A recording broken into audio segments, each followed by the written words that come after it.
दोस्तों, out of home की एक और नई वीडियो में आप सभी का स्वागत है। दोस्तों, आज मैं आप सभी को लेकर चलने वाला हूँ यमुनोत्री धाम के दर्शन के लिए। दोस्तों, इस वीडियो में आप सभी को यमुनोत्री धाम की यात्रा की संपूर्ण जानकारी दूंगा। जैसे आप यमुनोत्री धाम कैसे पहुंच सकते हैं, वहां पर रहने की क्या व्यवस्था है, खाने की क्या व्यवस्था है, बेस्ट रूट क्या रहेगा यमुनोत्री धाम यात्रा पर जाने का, यात्रा में कुल खर्चा कितना आने वाला है, यात्रा किस महीने में आपको करना सही रहेगा और आप यात्रा के टाइम पर किन किन डॉक्यूमेंट्स की आवश्यकता आपको पड़ने वाली है, और इस यात्रा पर आपको कौन कौन सा सामान अपने साथ में लेकर जाना रहेगा। क्योंकि ये यात्रा आप सभी लोग जानते हो, लगभग 6-7 किलोमीटर आपको जानकी चट्टी से पैदल यात्रा करनी पड़ती है यमुनोत्री धाम तक। तो इसमें अपने पास क्या क्या आप ला सकते हैं यात्रा के लिए, वो सारी चीज़ें इस वीडियो में हम आप लोगों को बताएंगे। तो चलिए दोस्तों, आज की इस वीडियो को शुरू करते हैं। और अगर आपने इससे पहले अभी वीडियो नहीं देखी है बद्रीनाथ धाम की यात्रा की, तो उसको जाके आप लोग ज़रूर देखिएगा। और आप लोग काफ़ी ज़्यादा सपोर्ट कर रहे हो, इसके लिए आपका बहुत बहुत धन्यवाद। तो चलिए दोस्तों, आज की इस वीडियो को शुरू करते हैं।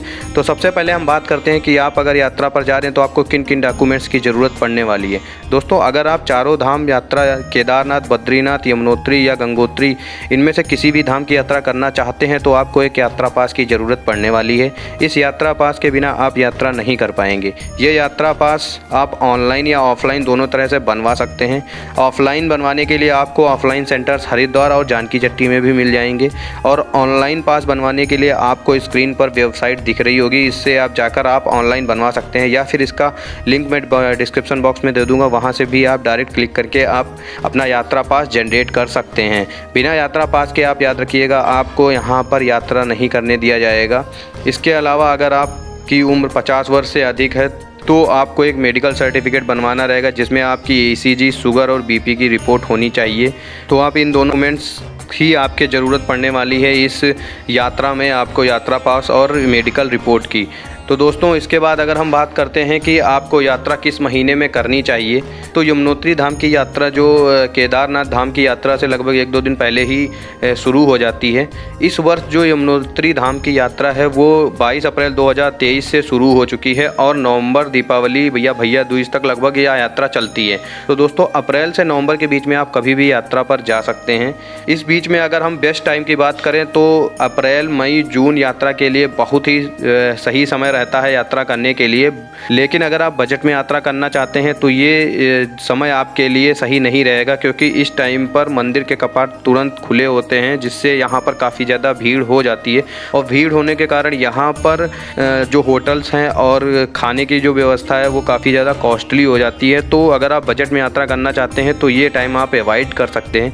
इसके बाद अगर हम बात करें जुलाई, अगस्त, सितंबर की, तो इस टाइम पे मानसून सीज़न स्टार्ट हो जाता है, जिससे यहाँ पर काफ़ी ज़्यादा बारिश होने लगती है, और इस बारिश से आपका लैंडस्लाइड और ट्रैफिक की संभावना हो जाती है, काफ़ी रोड्स ब्लॉक हो जाती है। यमुनोत्री धाम में अगर आप जाएंगे तो आपका यहाँ पर काफ़ी जो पहाड़ हैं वो ज़्यादा यहाँ पर खिसकते रहते हैं, बहुत ज़्यादा यहाँ पे इस तरीके की आपको न्यूज़ वगैरह सुनने को मिलती रहती हैं। तो आप मानसून सीज़न को अवॉइड कर सकते हैं, वरना आपको काफ़ी ज़्यादा यहाँ पर परेशानियों का सामना भी करना पड़ सकता है अगर आप इस टाइम पर यात्रा करना चाहते हैं। इसके बाद अगर हम बात करें तो आपके पास 2 महीने बचते हैं, अक्टूबर और नवंबर। तो दोस्तों, ये टाइम काफ़ी बेस्ट रहता है। हालांकि पहाड़ों पे थोड़ा सा जो ठंड है वो बढ़ जाती है, बट ये टाइम आपके लिए बहुत ही सफिशिएंट रहेगा यात्रा करने के लिए। बल्कि मैं आपसे कहूँगा, अगर आप 15 सितंबर के बाद भी अगर यात्रा आप प्लानिंग कर रहे हैं तो आप इस यात्रा को कंटिन्यू कर सकते हैं। 15 सितंबर से जब तक कि आपके कपाट बंद नहीं हो जाते हैं तब तक आप यात्रा आसानी से कर सकते हैं।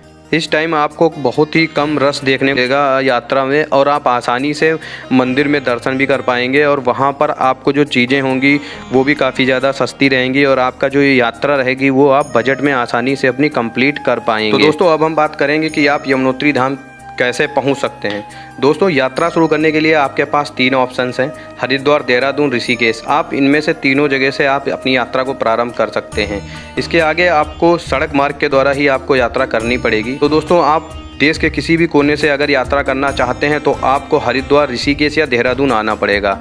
हरिद्वार और देहरादून आपका सभी तरीके से आपका वेल कनेक्टेड है। आप बाई ट्रेन, बाई बस या फ्लाइट के द्वारा आप आ सकते हैं। इसका जो निकटतम हवाई अड्डा है वो आपका देहरादून में रहेगा, और आप मैं आपको सजेस्ट करूँगा कि आप अगर बजट में यात्रा करना चाहते हैं तो आप बाई ट्रेन के द्वारा ही आप आएँ और आपको ट्रेन के द्वारा हरिद्वार ही पहुँचना रहेगा, क्योंकि हरिद्वार लगभग सभी छोटे बड़े शहरों से वेल कनेक्टेड है। बाई ट्रेन के द्वारा आपको लगभग सभी जगह से ट्रेनें आसानी से उपलब्ध हो जाती हैं। तो आप सबसे पहले आप हरिद्वार आपको आना पड़ेगा। दोस्तों, इस यात्रा को आपको कुछ इस तरीके से प्लान करना पड़ेगा कि आपको लगभग सुबह 4 से 5 बजे के बीच में आपको हरिद्वार पहुंच जाना है। ट्रेन के द्वारा आप अगर सुबह 4 से 5 बजे के बीच में पहुंच जाते हैं तो आपके लिए काफ़ी ज़्यादा अच्छा रहने वाला है, क्योंकि यहाँ से जो आगे के लिए बसेज़ आपको मिलेंगी जानकी चट्टी या फिर बरकोट के लिए, वो आपको मॉर्निंग में सुबह 4 बजे से 8 बजे के बीच में ही मिलेंगी। सभी प्राइवेट जो रोडवेज की बसेज़ होती हैं या फिर जो प्राइवेट बसेज़ होती हैं वो आपको इसी टाइम के बीच में मिलती हैं, क्योंकि रास्ता काफ़ी ज़्यादा सकरा है, जिससे आपको दिन में काफ़ी ज़्यादा ट्रैफिक हो जाता है, तो बसेस वहाँ पर नहीं भेजी जाती हैं। इस वजह से आपको सुबह मॉर्निंग में इस तरीके से प्लान करना है कि आप मॉर्निंग में सुबह 4 से 5 बजे के बीच में हरिद्वार पहुँच जाएँ। तो दोस्तों, जब आप हरिद्वार पहुंच जाएंगे तो हरिद्वार रेलवे स्टेशन के बिल्कुल सामने ही आपका रोडवेज है। यहाँ से आपको बसेस मिल जाएंगी जानकी चट्टी के लिए डायरेक्ट, और आप आसानी से पहुंच जाएंगे। जिसका किराया लगभग डायरेक्ट बस का, वो आपका रोडवेज बस का लगभग 800 रुपये किराया पर पर्सन का रहता है। तो आप आसानी से वहाँ पर पहुँच जाएंगे। जो इसकी दूरी रहेगी हरिद्वार से जानकी चट्टी की, वो लगभग 224 किलोमीटर की रहेगी, और जिसमें आपका समय जो लगेगा वो लगभग 8 से 9 घंटे का लगने वाला है। इसमें आपका अगर ट्रैफिक आपका मिल जाता है तो आपका ट्रैफिक भी डिपेंड करता है कि आपको समय कितना लगेगा और आप ट्रैफिक में कितनी देर फंसे रहते हैं। तो ये सारी चीज़ें उस पर भी डिपेंड करेंगी। अगर नॉर्मल आपका समय देखा जाए तो आप लगभग 8 से 9 घंटे में आप आसानी से जानकी चट्टी या बरकोट पहुंच जाएंगे। इसके बाद अगर आपको डायरेक्ट बस नहीं मिलती है तो आपके पास ऑप्शन है, आप शेयरिंग जीप या फिर प्राइवेट बस के द्वारा बरकोट चले जाएँ। वहाँ से बरकोट से फिर आप शेयरिंग जीप से आप जानकी चट्टी पहुँच सकते हैं। तो उसमें भी आपका लगभग जो शेयरिंग टैक्सी आप अगर करेंगे तो उसमें आपका 1000 से 1200 रुपये आपका किराया लगने वाला है।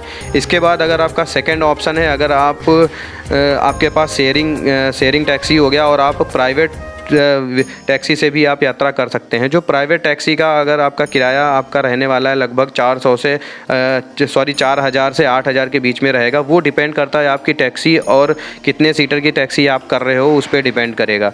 तो दोस्तों, आप प्राइवेट टैक्सी से भी जा सकते हैं वहाँ पर, और ये प्राइवेट टैक्सी आपको 8-9 बजे के बाद भी आसानी से मिल जाएंगी, जो आपको बरकोट या जानकी चट्टी तक उतार देंगी जाके आराम से। तो इसके बाद अगर आप पर्सनल व्हीकल से भी जाना चाहते हैं तो आप पर्सनल व्हीकल से भी आसानी से जा सकते हैं। पर्सनल व्हीकल से जाने के लिए अगर हम बेस्ट रूट की बात करें तो बेस्ट रूट आपका रहे, इसमें आपके 2 रूट बन जाते हैं, जो कि आप हरिद्वार से देहरादून होते हुए आपका मसूरी से आपका कैंपटी फॉल के रास्ते से आप बरकोट पहुंच सकते हैं। दूसरा रूट आपका जो रहेगा वो हरिद्वार से ऋषिकेश से चंबा होते हुए फिर उसके आगे बरकोट आप पहुंच जाएंगे। उसके बाद आप जानकी चट्टी आराम से पहुंच सकते हैं। तो ये 2 रास्ते रहते हैं, बट मैं आपको प्रेफर करूंगा कि आप हरिद्वार देहरादून होकर ही, मंसूरी होकर ही आप आगे के लिए इस यात्रा में आगे बढ़ें। और आपके लिए, क्योंकि इस रास्ते में आपको काफ़ी अच्छे रोड्स मिल जाएंगे और आपको जो प्रकृति का आनंद लेते हुए आप आसानी से आराम से आप जानकी चट्टी तक पहुँच सकते हो। तो दोस्तों, अगर हम बात करें यमुनोत्री धाम की यात्रा में रहने के लिए आप कहाँ पर स्टे ले सकते हैं, तो यहाँ पर आप स्टे के लिए आपके पास 2 ऑप्शन है। आप बरकोट में या जानकी चट्टी में आप स्टे ले सकते हैं। बरकोट में आपको सभी तरीके के होटल्स मिल जाएंगे आपको, जिसका रेट लगभग आपका 1000 से 2-3 हज़ार 4 हज़ार को पड़ने वाला है। आप आसानी से आप सभी रेंज के आपको होटल्स और धर्मशाले वगैरह आपको यहाँ पर आसानी से उपलब्ध हो जाते हैं। इसके बाद अगर आप बजट में यात्रा कर रहे हैं और आपको होटल्स और धर्मशाले चाहिए तो आप जानकी चट्टी में भी ले सकते हैं। और चट्टी में आपका जो गवर्नमेंट के कॉटेज हैं, जो कि JNVN के, तो वहाँ पर भी आप ले सकते हैं। यहाँ पर जो रूम का लगभग कॉस्ट रहती है वो लगभग 1000 से 1500 के बीच में रहती है, और आपका इनकी डोरमेट्री भी अवेलेबल रहती है, जिसका रेट लगभग आपका 500 रुपये रहने वाला है। तो आप डोरमेट्री में भी रह सकते हैं। और अब मैं आपको सजेस्ट करूँगा कि आप अगर बजट में यात्रा करना चाहते हैं तो आप जानकी चट्टी में ही आप रूम लें आके, और यहाँ की डोरमेट्री में आप रुकें और आसानी से कम बजट में अपनी यात्रा को करें। इसके बाद अगर हम खाने की बात करें तो यहाँ पर आपको उत्तराखंड में लगभग यहाँ पर नहीं, कहीं पर भी आपको खाने की लगभग कोई भी परेशानी नहीं होती किसी भी धाम पर, और आपको लगभग 100 से 200 रुपए के बीच में आपको प्लेट मिल जाती है खाने के लिए, जिसमें आपका साधारण भोजन रहेगा और आप आसानी से अपना खाना वहाँ पे 100-200 रुपए में खा सकते हैं।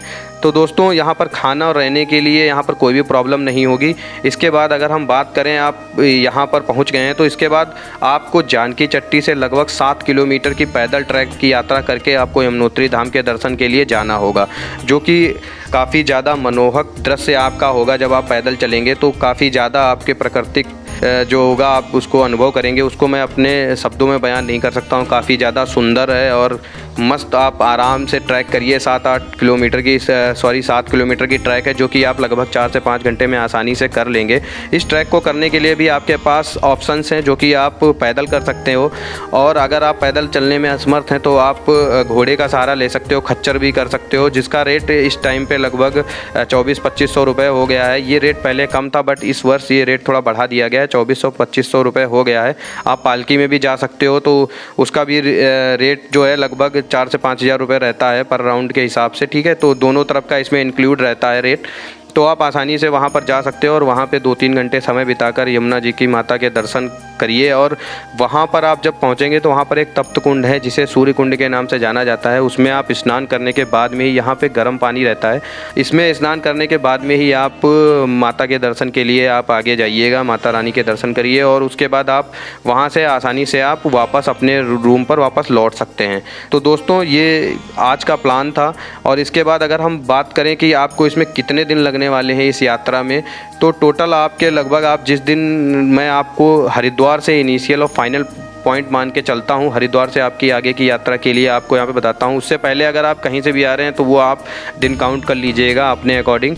हरिद्वार से आप फर्स्ट डे निकलेंगे तो आप सेम डे ही, अगर आप सुबह 4 बजे या 5 बजे 6 बजे बस आपको मिलती है तो आप सेम डे ही शाम को आराम से पहुँच जाएंगे जानकी चट्टी या बरकोट। आप वहीं पर स्टे ले लीजिएगा और स्टे लेने के बाद में आप मॉर्निंग में सुबह 5 से 6 बजे के बीच में आप अपनी पैदल जो ट्रैक है जानकी चट्टी से उसको कंटिन्यू करिएगा। और उसको करने के बाद में आप आसानी से दोपहर तक आप लगभग 4 घंटे में आसानी से मंदिर पहुंच जाएंगे। वहां दर्शन वगैरह करिए, 1-2 घंटे रुकिए और शाम तक आराम से आप अपने जहां पे आपने धर्मशाला या होटल लिया हुआ है वहां पर आ जाइए और शाम को वहां पे रुकिए। उसके बाद वहाँ पर रात में आराम करने के बाद में आप सुबह मॉर्निंग में फिर से आपको जानकी चट्टी या बरकोट से बस मिल जाएंगी, या फिर आप आगे गंगोत्री धाम की यात्रा करना चाहते हैं तो वहाँ जा सकते हैं, या फिर आप वापस अगर हरिद्वार या ऋषिकेश आना चाहते हैं या देहरादून जाना चाहते हैं तो आप वहाँ पर भी आ सकते हैं। तो टोटल कुल मिला के आपके लगभग यहाँ पर 3 दिन लग जाएंगे, आपकी 2 रातें और 3 दिन का यहाँ पर टाइम लगने वाला है। तो इसके लिए अगर हम बजट की बात करें तो आपका जो बजट रहेगा 2 नाइट्स का और 3 डेज़ का, तो उसमें 2 नाइट्स में अगर हम बात करें, आप GNVM के अगर गेस्ट हाउस में रहते हैं तो उसमें आपका लगभग 500 रुपये पर डे के हिसाब से लगेगा। तो 2 दिन का उसमें आपका 1000 रुपये हो जाएगा। फिर अगर हम फूड की बात करें तो आपका अगर 150 रुपये आप नॉर्मल कॉस्ट मान के चलो थाली की, तो आप डे वाइज अगर आप 300 रुपये का आप खाना खाते हैं तो 3 दिन के लिए आपका 600 रुपये आपका उसमें इन्वेस्ट हो जाएगा, 900 रुपये आपका उसमें इन्वेस्ट हो जाएगा। तो इसके बाद अगर हम बात करें बस की, तो लगभग किराया जो बस का है वो आपका हरिद्वार से जानकी चट्टी के लिए 800 रुपये रहेगा। तो अगर आप दोनों तरफ से आप किराया काउंट करते हैं तो आपका लगभग 1600 रुपये बन जाएगा। तो ये 600 रुपये प्लस 900 रुपये, आपका 1000 रुपये प्लस 900 रुपये प्लस 1600 रुपये मिलाकर आप लगभग 3400-3500 रुपये अप्रॉक्स हो जाता है। तो इसमें आप अपनी यात्रा आसानी से कर सकते हैं जो आपकी बजट में रहेगी यात्रा।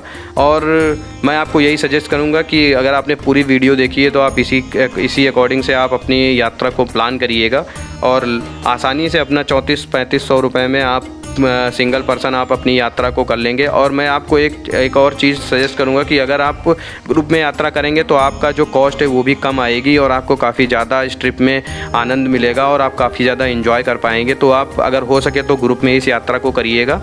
और अगर आपको कोई भी प्रॉब्लम होती है इस वीडियो को देखने के बाद में भी, लगभग मैंने सारे क्वेश्चंस यहाँ पे कवर कर लिए हैं, बट अगर फिर भी कोई भी क्वेश्चन मुझसे छूट जाता है तो उसके लिए सॉरी। और आप कमेंट कर सकते हैं, मैं उसका रिप्लाई करने की पूरी कोशिश करूँगा।